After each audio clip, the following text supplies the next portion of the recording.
Voilà une nouvelle vidéo, un petit tuto sur la façon de procéder pour dessiner en 2D sur TopSolid. Donc ici le sujet qu'on va dessiner, donc c'est un petit ensemble en arrêtier, donc en panneau de 20 mm, une hauteur de 120 mm, donc les côtés ont 250 mm. Donc on va se mettre sur le logiciel. Voilà, voici le logiciel TopSolid version 2D. Donc on ne va pas utiliser la feuille de dessin qui est dans le logiciel. On va aller ici, dans ce menu-là, donc les vues, et on va choisir cette icône, vue 2D. On va le placer n'importe où sur l'écran, clic gauche.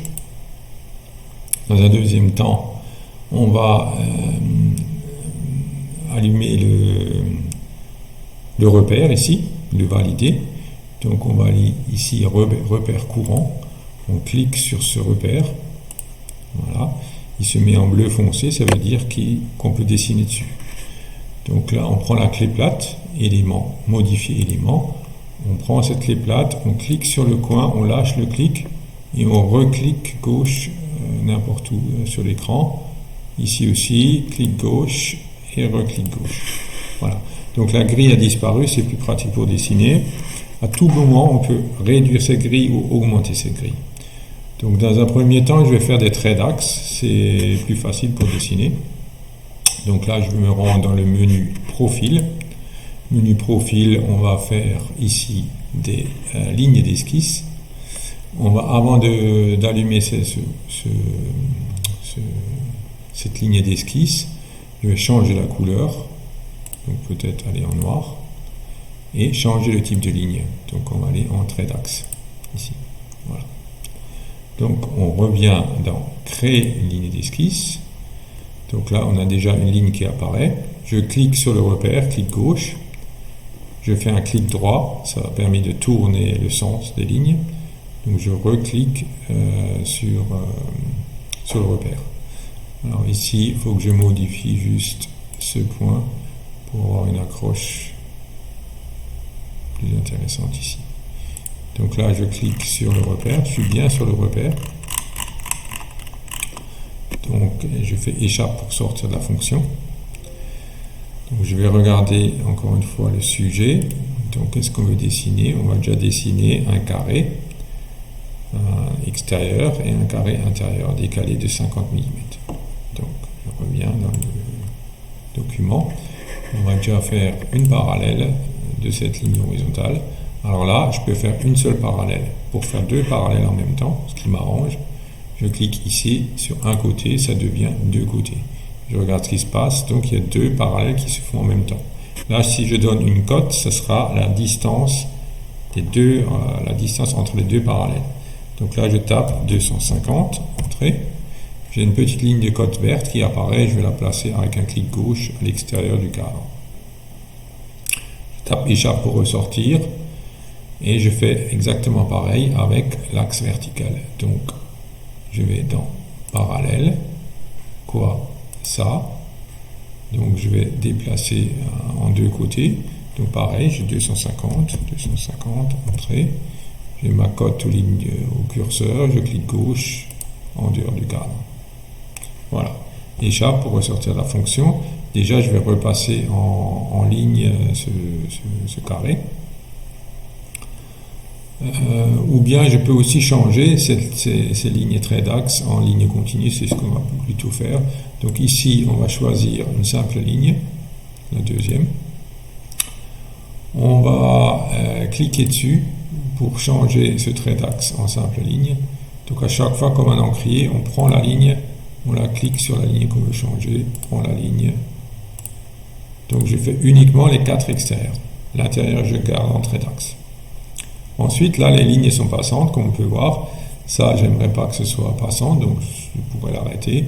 Je peux l'arrêter en limitant. Donc, fonction limitée, je clique sur le morceau que je vais garder et je clique sur ces limites, c'est-à-dire une ligne qui tranche avec cette ligne. Donc première limite, deuxième limite.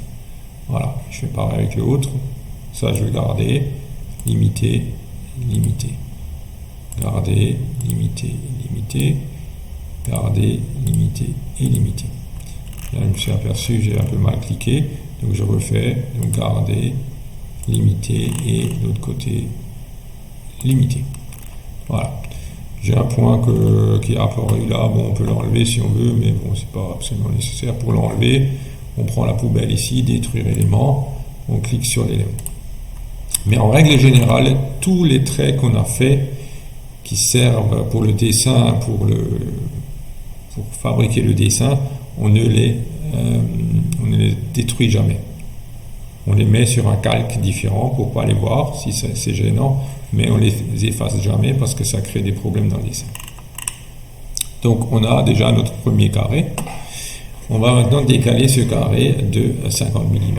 Alors on va prendre la parallèle. Donc de nouveau là, cette fois-ci, ça m'embête d'avoir deux parallèles, une seule parallèle. Donc je clique sur un côté. Donc je mets mon curseur du bon côté et je tape 50, entrée. Donc la cote, je peux la mettre à l'extérieur ici. Je vais là, donc 50, entrée. Cote à l'extérieur. 50, entrée. Je clique, échappe. Je reviens parallèle là. Donc là, 50, entrée. Et voilà.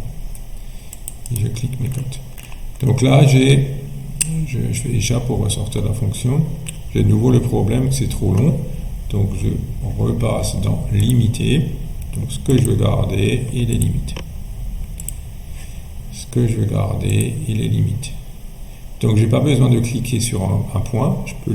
Je clique sur une ligne. Donc je m'éloigne des points. Donc ligne. Donc limite ça avec ça et ça. Je limite cette ligne avec cette ligne et cette ligne. Et voilà.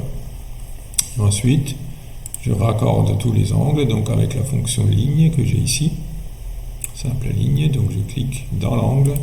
Le carré veut dire extrémité. Carré rouge, là, veut dire extrémité. Donc deux extrémités, une extrémité là, une extrémité là, une extrémité là, et là. Et là, voilà. Donc j'ai ma vue de dessus, c'est terminé. Maintenant je vais faire ma coupe verticale. Donc pour faire ma coupe verticale, donc je vais de nouveau utiliser une parallèle. Donc attendez, je vais regarder le sujet encore une fois. Donc de ce côté, on revient. On va donc décaler ici de 5 cm par exemple. Donc parallèle de cette ligne vers là, 5 cm, donc 50 mm, 50. Entrée, je déplace ma cote, ici j'ai bien 50, et à tout moment cette cote je peux la changer, tant que les cotes sont vertes, on peut les changer. Alors comment ça se passe? Pour les changer, on va dans modifier paramètres, on clique le paramètre, c'est-à-dire la cote verte, et on tape le nouveau paramètre, par exemple 60, entrée, et ma cote a changé et le trait s'est déplacé. Voilà, maintenant la hauteur de l'ensemble, ici on avait dit 120 mm, donc je fais encore une parallèle ici de 120 mm, 120 entrée, voilà. Maintenant, il faut que je monte, je trouve l'intersection ici. Alors tout simplement, il y a différentes méthodes, on va prendre la plus facile, déjà on va limiter en fait, on va limiter cette ligne par cette ligne et cette ligne. Donc on a bien cette droite, c'est exactement la même longueur que cette droite. Et celle-là aussi, comme j'ai fait la parallèle. Donc là, il suffit de prendre ligne, de m'accrocher à l'extrémité, et à l'extrémité là, pour avoir le raccord ici. Voilà. Ah, là, il y a un problème. Donc je reviens, si je fais une erreur, je fais défaire. Et je reclique bien l'extrémité là. Voilà. Voilà, ben, on va faire une petite pause et la suite de la vidéo dans la partie 2.